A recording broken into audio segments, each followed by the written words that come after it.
सोचो, एक ऐसी दुनिया जहां तुम नॉर्मल पैदा होते हो, लेकिन जैसे जैसे तुम बड़े होते हो तुम्हें रियलाइज होता है कि तुम बाकी सबसे अलग हो। स्कूल में लोग तुम्हें अजीब नजरों से देखते हैं, घर वाले समझ नहीं पाते कि तुम्हारे साथ क्या हो रहा है और तुम खुद भी डर जाते हो। एक दिन अचानक तुम्हारी पावर्स एक्टिवेट हो जाती हैं, कोई चीज हवा में उड़ जाती है, किसी का दिमाग तुम्हें सुनाई देने लगता है, या फिर तुम्हारा गुस्सा इतना बढ़ जाता है कि तुम किसी को बिना चाहे चोट पहुंचा बैठते हो। और उस मोमेंट के बाद तुम्हारी पुरानी लाइफ खत्म हो जाती है, क्योंकि दुनिया तुम्हें एक्सेप्ट नहीं करती, वो तुम्हें समझने की कोशिश नहीं करती, वो सिर्फ तुमसे डरती है। और जब ये डर बढ़ता है तो नफरत बन जाता है, और जब नफरत बढ़ती है तो शुरू होती है एक वॉर। ये वॉर ह्यूमंस और म्यूटेंट्स के बीच की है, और इसी वॉर के बीच एक होप का सिंबल बन के आता है एक्समैन। एक्समैन सिर्फ एक टीम नहीं है, ये एक सेफ प्लेस है उन लोगों के लिए जो कहीं और से बिलोंग नहीं करते। और इंटरेस्टिंग बात ये है कि एक्समैन की ये कहानी सिर्फ कॉमिक्स की दुनिया तक लिमिटेड नहीं है। इसे क्रिएट किया गया था 1963 में, जब दुनिया ऑलरेडी रियल लाइफ कॉन्फ्लिक्ट से गुजर रही थी। दो लेजेंडरी क्रिएटर्स ने मिलकर इसे दुनिया के सामने रखा, स्टैन ली और जैक कर्बी। लेकिन उनका गोल सिर्फ एक सुपर हीरो टीम बनाना नहीं था, वो एक मैसेज देना चाहते थे। उस टाइम पे दुनिया में डिस्क्रिमिनेशन, रेसिज्म और इनइक्वालिटी बहुत ज्यादा था, और लोगों को उनकी आइडेंटिटी की वजह से जज किया जाता था। और इसी रियलिटी को रिप्रेजेंट करने के लिए एक्समैन को डिजाइन किया गया। म्यूटेंट्स एक्चुअली उन लोगों का सिंबल है जो सोसाइटी में डिफरेंट थे, और इसी वजह से उन्हें एक्सेप्ट नहीं किया जाता था। प्रोफेसर एक्स और मैग्नेटो की आइडियोलॉजीज भी रैंडम नहीं थी। बहुत लोग मानते हैं कि प्रोफेसर एक्स का कैरेक्टर इंस्पायर था पीस और कोएग्जिस्टेंस के आइडिया से, जबकि मैग्नेटो रिप्रेजेंट करता था रेजिस्टेंस और सर्वाइवल का अप्रोच। इसीलिए एक्समैन की कहानी सिर्फ पावर्स और फाइट तक लिमिटेड नहीं है, ये एक डीपर रिफ्लेक्शन है रियल वर्ल्ड का और हमारे सोसाइटी का। ये म्यूटेंट्स होते हैं जिनमें एक स्पेशल जीन होता है, जीन एक्स। ये जीन उन्हें पावर्स देता है, लेकिन साथ ही साथ उन्हें दुनिया से अलग भी कर देता है। किसी के पास इतनी पावर है कि वो माउंटेन्स हिला सकता है, और कोई ऐसा भी है जो अपनी पावर्स की वजह से लोगों के पास तक नहीं जा सकता।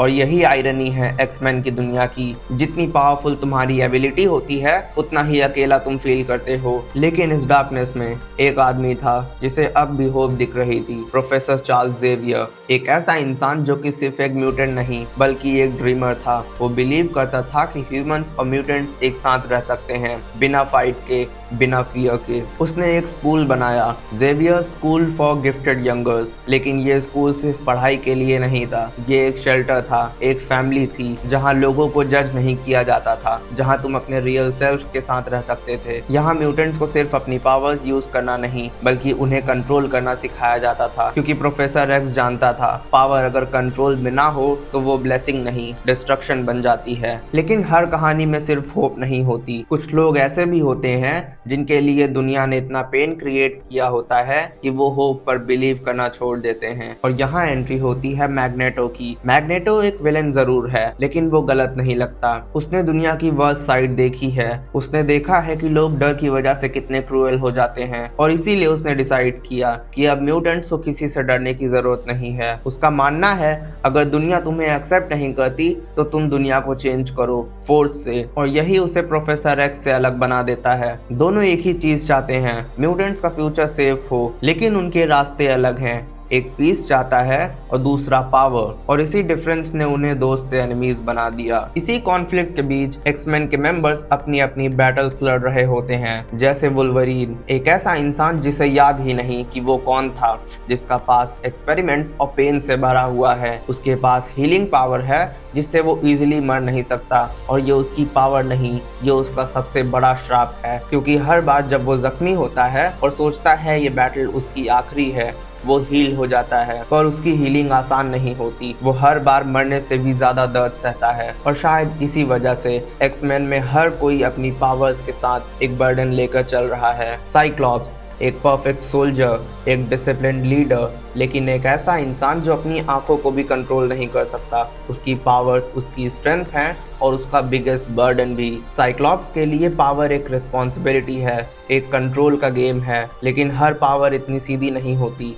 कुछ पावर्स नेचर की तरह होती हैं, अनप्रेडिक्टेबल, रॉ, और यहाँ एंट्री होती है स्टॉर्म की, जो नेचर को कंट्रोल कर सकती है। बिजली, तूफान, बारिश सब उसके कंट्रोल में है, लेकिन फिर भी वो काम है, कंपोज्ड है, क्योंकि उसने सीखा है रियल पावर कंट्रोल में होती है, क्योस में नहीं। और फिर आती है जीन ग्रे, शायद सबसे पावरफुल और सबसे डेंजरस। उसके अंदर जब फिनिक्स फोर्स जागती है तो वो क्रिएशन और डिस्ट्रक्शन दोनों बन जाती है। वो लाइफ भी दे सकती है और सब कुछ खत्म भी कर सकती है। और यही एक्समैन की कहानी का कोर है, पावर, उसका यूज और उसके कॉन्सिक्वेंसेस। एक्समैन सिर्फ विलेन से फाइट नहीं करते, वो लोगों की सोच से फाइट करते हैं। जब दुनिया उन्हें मॉन्स्टर्स कहती है तब वो दुनिया को प्रूव करने की कोशिश करते हैं कि वो हीरोज हैं। लेकिन सबसे बड़ा क्वेश्चन ये है, क्या तुम लोगों को फोर्स कर सकते हो तुम्हें एक्सेप्ट करने के लिए, या फिर एक्सेप्टेंस अर्न करना पड़ता है? और अगर दुनिया कभी एक्सेप्ट ही ना करे तो क्या फिर भी तुम उसे प्रोटेक्ट करोगे? एक्समैन हर बार ये चूज करते हैं कि वो प्रोटेक्ट करेंगे even if the world hates them. और शायद इसी वजह से वो अवेंजर्स से भी ज्यादा रिलेटेबल लगते हैं, क्योंकि उनकी फाइट पर्सनल है। वो सिर्फ दुनिया को बचाने के लिए नहीं लड़ रहे, वो अपनी जगह बनाने के लिए लड़ रहे हैं। और कहीं ना कहीं हम सब अपनी लाइफ में ये फाइट लड़ते हैं, कभी सोसाइटी के अगेंस्ट, कभी लोगों की एक्सपेक्टेशंस के अगेंस्ट और कभी खुद के अगेंस्ट। इसीलिए एक्समैन सिर्फ एक सुपर हीरो स्टोरी नहीं है, ये एक रिफ्लेक्शन है हम सब का,